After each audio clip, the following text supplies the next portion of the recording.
Bonjour, ici Mélanie Tremblay et bienvenue à la machine à écrire.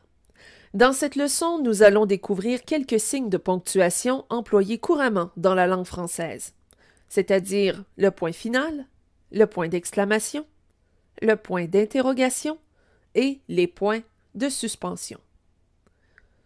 Commençons par le point final.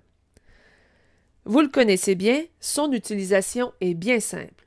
Le point final marque la fin d'une phrase déclarative. Par exemple, « Je fais de la course à pied pour me tenir en forme ». Le point est placé après le dernier mot de la phrase, « forme », pour indiquer qu'elle est bel et bien terminée. Comme c'est un concept que tous maîtrisent très bien, rien ne sert de s'éterniser sur le sujet.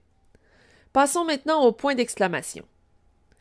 Le point d'exclamation se place à la fin d'une phrase exclamative qui exprime l'étonnement, la joie, la colère ou la surprise. Dans la phrase « Je suis si heureuse de te voir », cette phrase exclamative démontre que la personne qui la prononce est joyeuse. L'utilisation du point d'exclamation en témoigne.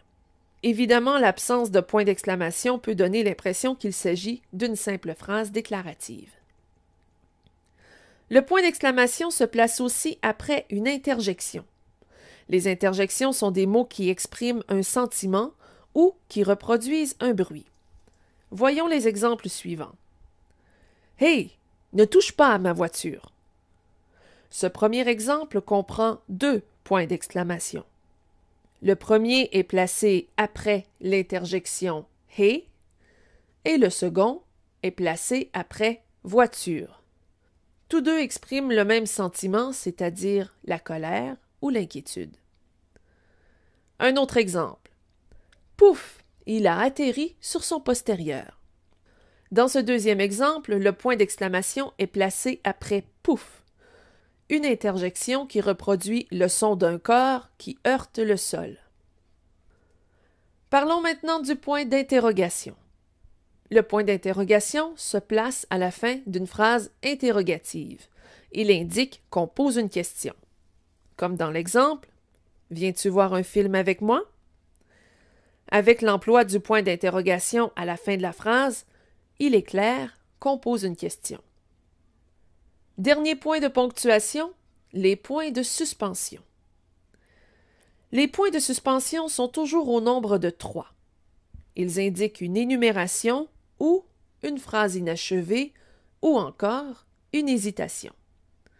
Voyons l'exemple suivant. Notre comté comprend tous les villages environnants, tels Saint-Charles, la Rivière des Français, Noëlleville. Dans cette phrase, les points de suspension indiquent que l'énumération n'est pas complète, qu'il y aurait d'autres éléments à ajouter, c'est-à-dire d'autres villages à énumérer. Un dernier exemple. J'ignorais qu'elle était mariée. Cette phrase comprend deux séries de points de suspension. Ceux placés après l'interjection « e » indiquent une hésitation. Ceux placés après « marié » indiquent que la phrase est incomplète. À votre tour maintenant.